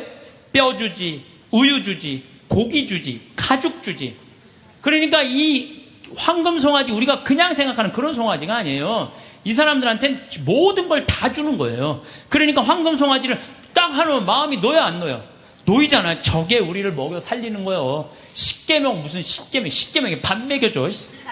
그래갖고 그냥 이 10계명 그냥 다 때려치고 그냥 황금송아지 속에서 그냥. 제가 이 고추 농사를 지면은요, 많은 사람들이 저한테 그래요. 신부 어떻게 농약을 안 치고 어떻게 고추 농사를 짓느냐고. 돼요. 왜냐하면은요, 이 고랑이 보통 우리 농사 짓는 분들 고랑이 20cm도 안 돼요. 근데 우리는 거의 50cm 정도 넓어요, 고랑이. 이랑도 높고. 이게 50cm 넓으면은요, 아이고 저게 무슨 농사야? 그럴 것 같은데요, 고랑이 넓으면요 바람이 잘 통해요. 바람이 잘 통하면 병이 안 들어. 역병 뭐 이런 거 안 들어요. 그런데 보면은 바닥바닥해. 그러니까 처음에 우리 도돈리, 응암리 주민들이, 신부님 그렇게 해서 농사를 어떻게 짓느냐고. 근데 놀라운 거는요, 이 고추가 열릴 때 보면요, 이 대가 견디질 못해요. 너무 많이 열려갖고. 그래서 제가 그걸 보면서 농사도 욕심 부리면 안 돼요.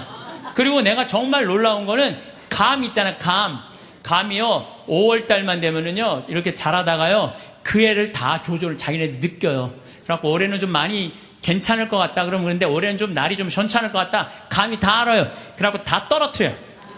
보면은 5월달에 가면 감 조그만 거 다 떨어져 있어요. 감 하시는 분들 아시죠? 그 왜냐면 자기가 조절하는 거야. 그러면은 감이 아주 튼실하게 열리는 거야. 아니 우리 지금 토마토 하고 있지만 토마토 이거 꽃을 안 따주잖아요. 조그맣게 열리고 커지지는 않아요. 그러니까 뭔가 포기를 해야 돼요. 포기를 해야 돼. 그러니까 이랑 고랑 어쨌든 이 사람들은 그 이랑과 고랑을 만들어주는 누가 고마워? 황금 송아지가 고마운 거예요.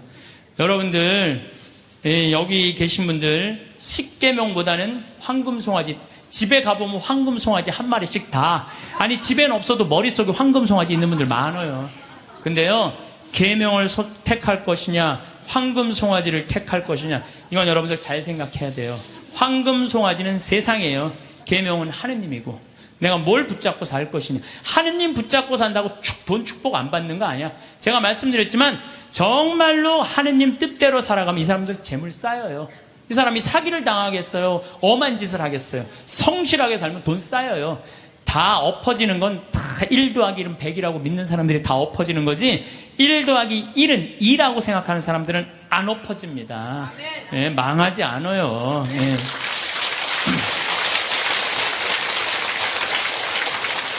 하느님 꽉 붙잡고 살아야 되는데 출세와 권력 꽉 붙잡고 사는 사람들 있어요. 저는 예수님이 왜 위대한지 정말로 이 사제로 살면 살수록 더 느껴요. 예수님은 이 세상에 오셔서 절대 권력을 추구하지 않으세요. 나는 섬김을 받으러 온 것이 아니라 섬기러 왔다. 이 말씀이야말로 우리 인간이라면 누구나 다 가슴 깊어야 새겨야 할 말씀이에요. 권력은 섬기기 위한 도구인데 권력을 쥔 사람들이 안 섬기려고 그래요. 막 권력을 휘둘르죠. 위장 전입하고 자식 대학 군대 안 가게 하고 또 대학도 마찬가지야. 무슨 국제중학교 이런 데 애 머리도 안 되는데 막 들이밀고 이게 다 돈과 권력으로 부리는 횡패. 지난번에도 말씀드렸지만 우리나라 대통령들 최고 권력 가진 사람들 어떻게 됐어요? 불행하게 죽거나 감옥에 가거나 가족이 감옥에 가거나 그래요. 그러잖아요. 권력이 뭐가 좋아요. 그래서 여러분들 가운데서도 정말로 권력처럼 무상한 게 없어요. 권력을 쥐고 있을 때만 좋지 권력에서 밀려나면은요 비참하고 심지어는 모욕과 보복까지 당하는 게 권력이에요. 요즘 나는 그 전두환 무슨 국회법 통과되는 거 보면서 권력이라는 게 참 무상하구나. 저 전두환이라는 저 대통령이 얼마나 정말로 기가 막힌 권력을 가졌어요. 근데 지금은 모든 국회의원들이 다 10년 연장하자, 뺐자. 그게 권력이라는 게 이렇게 무상한 거예요. 권력을 꽉 잡고 사는 것보다 하느님 꽉 잡고 사는 게 훨씬 더 낫습니다.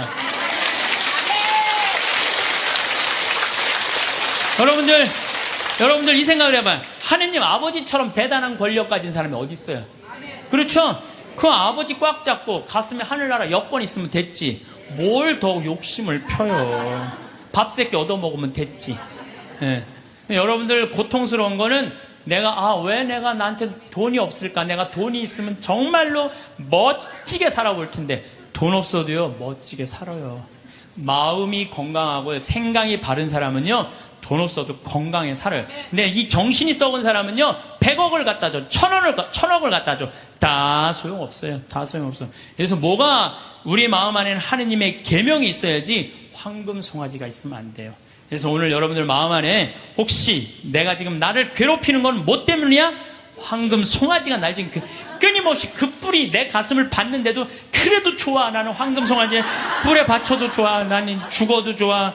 예, 그러시지 마시기를 정말로 바라겠습니다.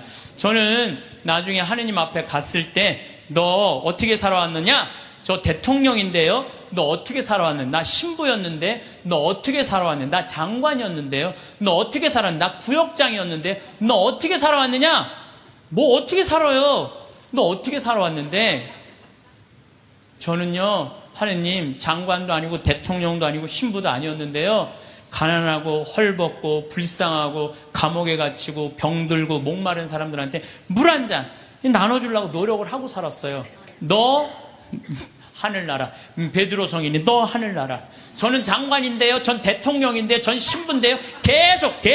계속 시험에 계속 떨어지는 거예요. 마태복음 25장만 읽어보면요. 우리가 하늘나라를 어떻게 통과하는지 너무너무 잘 써 있어요. 그래서 여러분들 마지막 날 하늘나라 여행 떠날 때 쫙 여권 내놓고 이 은행 통장 잔고 뭐 어떤 잔고가 필요해? 어렵고 가난하고 불쌍한 사람한테 도와준 잔고를 하나님한테 내놓으시기를 바라겠습니다. 은퇴 후 절대 하지 말아야 하는 첫 번째는 잘 모르는 분야에 절대 투자하지 않기입니다.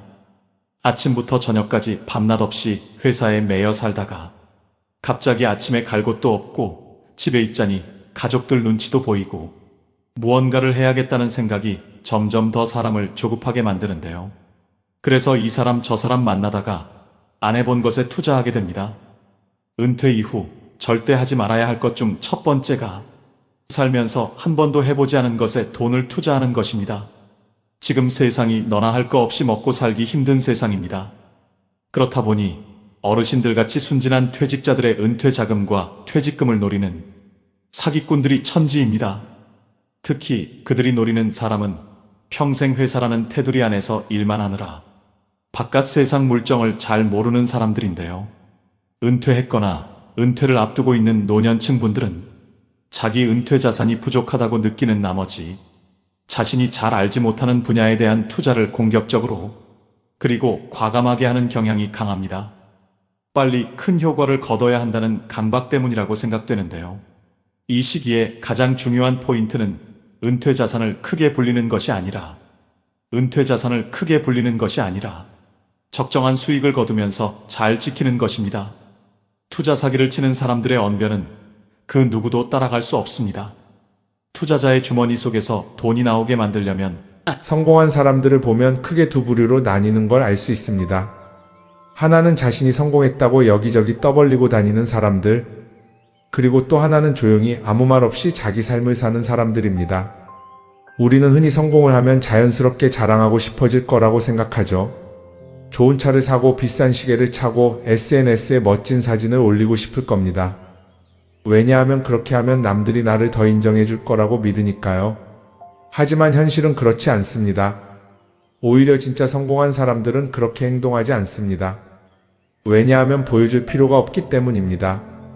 돈이 많다고 높은 자리에 있다고 유명하다고 해서 굳이 그걸 드러낼 필요는 없습니다. 그걸 아는 사람들은 이미 알고 있고 모르는 사람들은 알 필요가 없죠. 그런데도 굳이나 성공했다고 떠드는 사람들이 있습니다. 그런 사람들은 왜 그럴까요? 간단합니다. 그 사람들은 사실 그렇게까지 성공한 게 아니기 때문입니다. 우리는 종종 SNS에서 성공한 사람들을 봅니다. 해외여행을 가고 고급 레스토랑에서 밥을 먹고 멋진 차를 타고 다니는 모습? 그런데 가만히 보면 그런 걸 보여주는 사람들은 언제나 뭔가를 팔고 있습니다. 강의를 팔든 자기 브랜드를 홍보하든 아니면 단순히 자기 자존감을 유지하려고 하든 간에 결국 목적이 있는 거죠. 진짜 부자들은 그렇게 하지 않습니다. 오히려 조용히 아무도 모르게 자기 일을 합니다. 왜냐하면 자랑해서 얻을 게 없기 때문입니다. 오히려 괜히 잘난 척했다가 사람들에게 이용당하거나 시기와 질투를 받거나 쓸데없는 오해를 사는 게 더 피곤합니다. 이건 단순한 돈 이야기가 아닙니다. 사회적인 성공을 이룬 사람들도 마찬가지입니다. 진짜 실력 있는 사람들은 자기 실력을 굳이 떠벌리지 않습니다. 왜냐하면 그럴 필요가 없으니까요. 자기 분야에서 최고라면 사람들이 먼저 알아서 찾아옵니다. 반대로 실력이 부족한 사람일수록 자기를 포장하려고 애씁니다. 우리가 흔히 듣는 말이 있죠. 빈수레가 요란하다. 이 말이 괜히 있는 게 아닙니다. 정말 내실이 있는 사람들은 굳이 시끄럽게 굴지 않습니다. 반대로 겉만 번지르르한 사람들은 자기가 얼마나 대단한지 떠들고 다닙니다. 이걸 좀 더 현실적인 예로 들어볼까요? 동창회에 나가면 꼭 이런 사람이 있습니다. 옛날에는 별거 아니었는데 갑자기 잘 됐다고 나타나서 자기가 얼마나 성공했는지 자랑하는 사람. 처음에는 다들 와 대단하다 하고 들어주지만 시간이 지나면 어떨까요? 대부분 속으로 이렇게 생각할 겁니다. 저 사람 뭐 저렇게까지 티를 내? 결국 그런 사람은 점점 멀어지게 됩니다. 반면에 정말 성공한 사람들은 조용합니다. 굳이 자기가 어떻게 살고 있는지 설명하지 않죠. 그런 사람들은 오히려 주변에서 먼저 알아보고 자연스럽게 존경을 받습니다. 그게 진짜 성공입니다. 그럼 우리는 어떻게 해야 할까요? 내가 뭔가를 이루었을 때 굳이 남들에게 알릴 필요가 있을까요? 물론 가까운 사람들에게 좋은 소식을 전하는 건 좋습니다. 하지만 굳이 모든 사람들에게 나 이렇게 잘 살고 있어요 하고 알릴 필요는 없습니다. 그런 행동은 결국 나에게 득이 되지 않습니다. 성공이라는 건 원래 조용한 겁니다. 내가 잘 되고 있으면 주변 사람들이 자연스럽게 알게 됩니다. 굳이 내가 말하지 않아도 내 행동과 태도에서 묻어나오게 되어 있습니다. 그러니 굳이 보여주려고 애쓰지 마세요. 오히려 그게 더 진짜 성공한 사람의 태도입니다. 사람은 사회적 동물이라고 하잖아요. 혼자 살아갈 수 없고 결국 사람과의 관계 속에서 기쁨도 얻고 때로는 상처도 받습니다.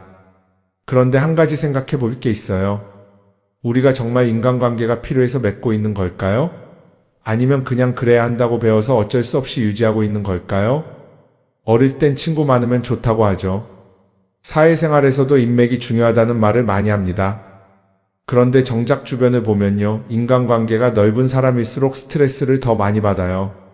전화벨이 울릴 때마다 이번엔 또 무슨 부탁일까 싶고 단체 채팅방에서 메시지가 올 때마다 이걸 또 어떻게 대답해야 하나 고민하죠. 관계가 많아질수록 책임과 피로도 함께 늘어나는 겁니다. 어떤 사람들은 인간관계를 줄이면 외롭지 않겠냐고 해요.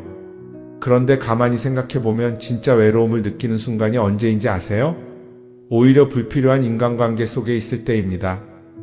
같이 밥을 먹고 얘기를 나누는데도 뭔가 허전하고 대화가 컥 돌고 속마음을 나누지도 못할 때, 그럴 때 우리가 더 외롭다고 느끼죠. 그렇다고 당장 인간관계를 다 끊어버릴 순 없겠죠. 하지만 적어도 내가 정말 소중하게 여겨야 할 관계와 그냥 관성적으로 유지하는 관계는 구분할 필요가 있습니다. 예를 들어 매번 나한테 부탁만 하고 정작 내가 어려울 땐 연락 한 번 없는 사람, 내가 실수하면 뒷담화를 하면서 내 앞에서는 웃는 사람, 이런 관계를 굳이 계속 이어갈 이유가 있을까요? 가끔은 이런 경험도 있을 거예요. 우연히 어떤 사람과 친해졌는데 만난 지 얼마 되지도 않았는데 너무 많은 걸 털어놓는 사람들 있죠. 자기 속사정부터 가족 문제, 직장 고민까지 쏟아내는 사람들. 이런 경우 두 가지의 가능성이 큽니다. 하나는 그냥 감정적으로 의존할 사람이 필요해서일 수도 있고, 또 하나는 내가 믿을 만한 사람인지 떠보는 걸 수도 있어요. 어떤 경우든 이런 관계는 오래가기 어렵습니다. 사실 친밀함이라는 건 시간이 필요한 법이에요. 적당한 거리를 두고 천천히 서로를 알아가야 하는데 초반부터 급격하게 가까워진 관계는 쉽게 무너지는 경우가 많습니다. 처음엔 친하다고 생각했는데 어느 순간 사소한 일로 틀어지고 결국 남보다 못한 사이가 되는 거죠. 그러면 인간관계를 어떻게 해야 할까요? 답은 간단합니다. 억지로 맺지 말고 굳이 유지하려고도 하지 않는 거예요. 내가 편한 관계라면 자연스럽게 이어질 것이고 그렇지 않다면 서서히 멀어질 겁니다. 그리고 그걸 억지로 붙잡지 않아도 괜찮습니다. 관계를 유지하는데 에너지를 쓰기보다는 정말 소중한 관계에 집중하는 게 더 낫지 않을까요? 어떤 사람은 내가 인간관계를 줄이면 나중에 나 혼자 남는 거 아니냐 걱정하기도 해요. 그런데 생각해보면요, 진짜 나를 위하는 사람은 많지 않아요. 인간관계를 줄인다고 해서 완전히 혼자가 되는 게 아닙니다. 오히려 불필요한 관계를 정리하고 나면 남아있는 관계들이 더 단단해지고 가치 있게 느껴질 겁니다.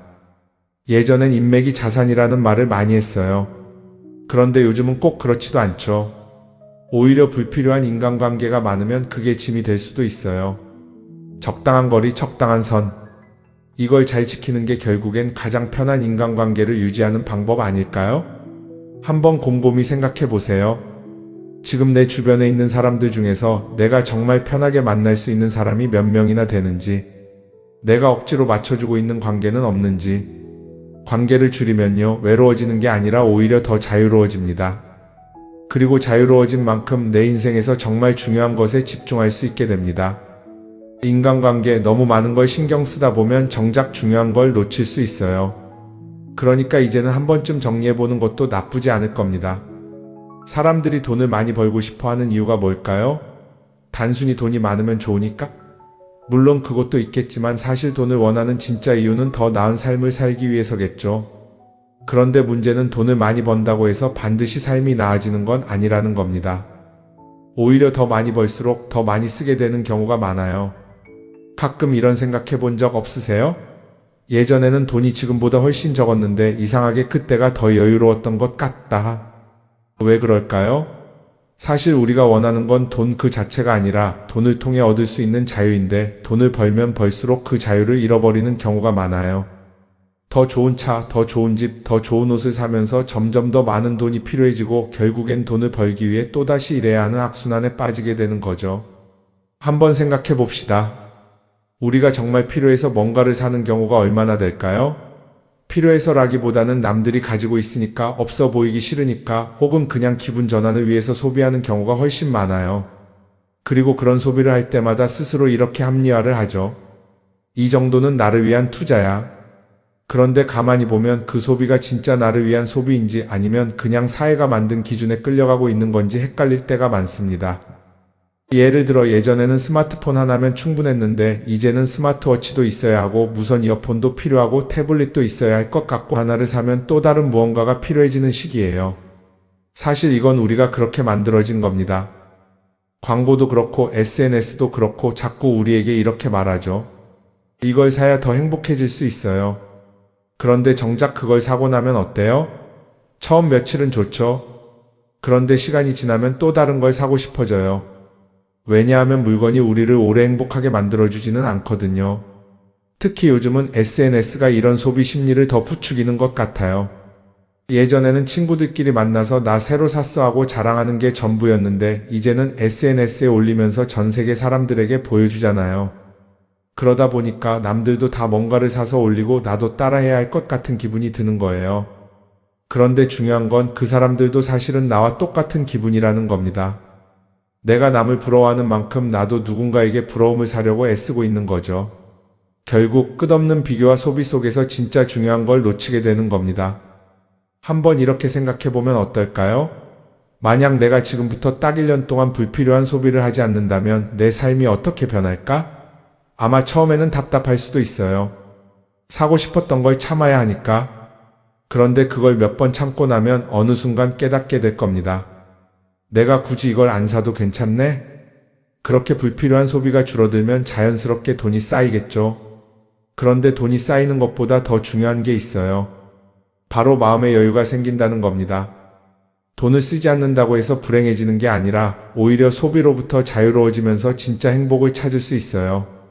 물론 이걸 실천하는 게 쉽지는 않겠죠. 우리 주변에는 소비를 부추기는 것들이 너무 많으니까요. 하지만 적어도 이런 건 해볼 수 있습니다. 뭔가를 사고 싶을 때 한 번만 스스로에게 물어보는 거예요. 이게 정말 나한테 필요한 걸까? 아니면 그냥 순간적인 욕심일까? 만약 그 질문을 던졌을 때 5초 안에 당연히 필요하지 라는 답이 나오지 않는다면 사실 그건 없어도 되는 물건일 가능성이 큽니다. 정말 필요한 건 고민할 필요도 없이 바로 떠오르거든요. 그러니까 이제는 한 번쯤 생각해 봐야 할 것 같아요. 나는 지금 내가 원하는 삶을 살고 있는 걸까? 아니면 남들이 만든 기준에 맞추기 위해 내 시간을 팔고 있는 걸까? 소비를 줄인다는 건 단순히 돈을 아끼는 게 아닙니다. 그건 결국 내 삶의 선택권을 되찾는 일이거든요. 돈을 많이 버는 것도 중요하지만 더 중요한 건 그 돈을 어떻게 쓰느냐입니다. 그리고 때로는 아무것도 사지 않는 게 최고의 선택일 수도 있어요.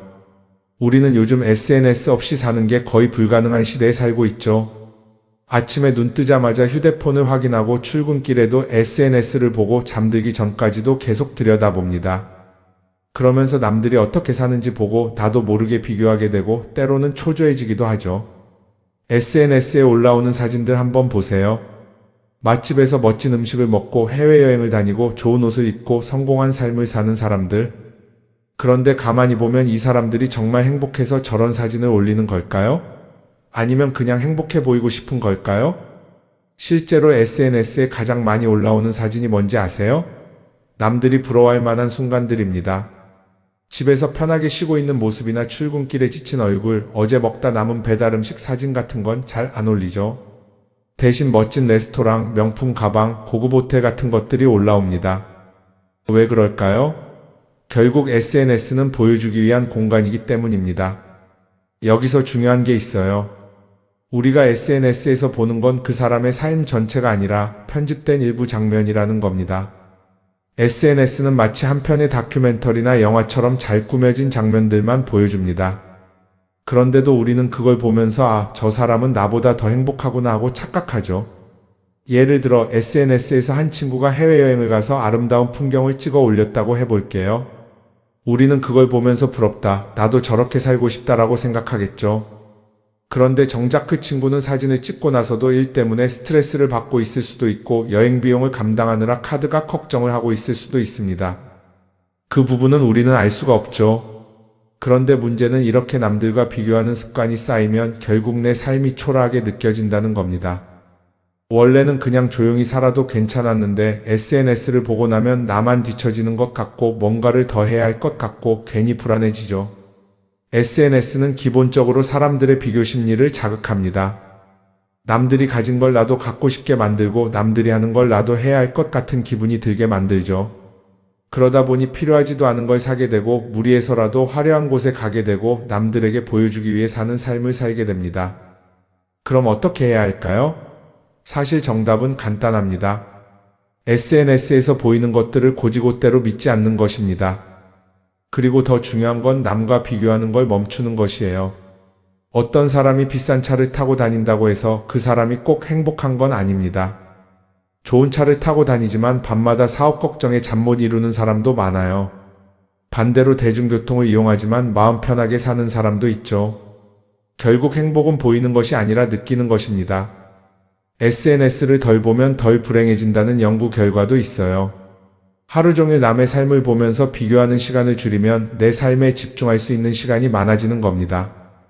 SNS를 완전히 끊을 필요는 없지만 최소한 그 안에 있는 것들이 전부 진짜라고 생각하지 않는 태도는 필요합니다. 우리는 누구나 자신만의 속도로 살아가고 있어요. 남들은 남들대로 사는 거고 나는 나대로 살면 됩니다. SNS에서 남들의 화려한 모습을 볼 때마다 한 번쯤 이렇게 생각해 보세요. 이건 그 사람이 보여주고 싶은 삶일 뿐이다. 그러면 조금은 편해질 겁니다. 사람들은 다들 자기 인생을 살아간다고 생각하죠. 그런데 가만 보면 정말 자기 인생을 사는 사람이 얼마나 될까요? 많은 사람들이 사실은 남이 만들어 놓은 기준에 맞춰서 살고 있어요. 좋은 대학, 좋은 직장, 좋은 차, 좋은 집. 다들 이런 걸 목표로 삼지만 정작 내가 원하는 삶이 뭔지 깊이 생각해 본 적이 없는 경우가 많아요. 이건 어릴 때부터 교육받아온 방식과도 관련이 있어요. 우리는 어릴 때부터 이렇게 살아야 한다는 틀 안에서 자라죠. 공부 열심히 해서 좋은 성적을 받아야 하고 좋은 직장을 가져야 하고 결혼도 적당한 때에 해야 하고 마치 인생이 정해진 수순이라도 있는 것처럼요. 그러다 보니 나 스스로 정말 원하는 걸 고민하기보다는 그냥 남들이 정해놓은 목표를 따라가게 돼요. 그런데 이렇게 남의 기준에 맞춰서 살다 보면 어느 순간 공허함을 느끼게 됩니다. 이게 정말 내가 원했던 삶인가? 하는 의문이 들 때가 오죠. 어릴 땐 성적이 목표였고 사회에 나와서는 연봉이 목표였고 결혼하고 나서는 아이 교육이 목표였는데 그 목표를 이루고 나면 허무한 거예요. 계속 뭔가를 이루긴 했는데 정작 나는 어디에 있는지 모르겠는 거죠. 진짜 중요한 건 내가 원하는 게 뭔지를 아는 것이에요. 그런데 이게 쉽지 않죠. 오랫동안 남의 기준대로 살아왔기 때문에 막상 내가 정말 원하는 게 뭐지? 하고 물어보면 선뜻 대답하기 어려운 경우가 많아요. 하지만 이 질문을 하지 않으면 우리는 평생 남이 정한 기준 속에서 살게 됩니다. 그럼 어떻게 해야 할까요? 첫 번째로 필요한 건 내가 왜 이런 생각을 하게 됐는지 스스로 점검하는 거예요.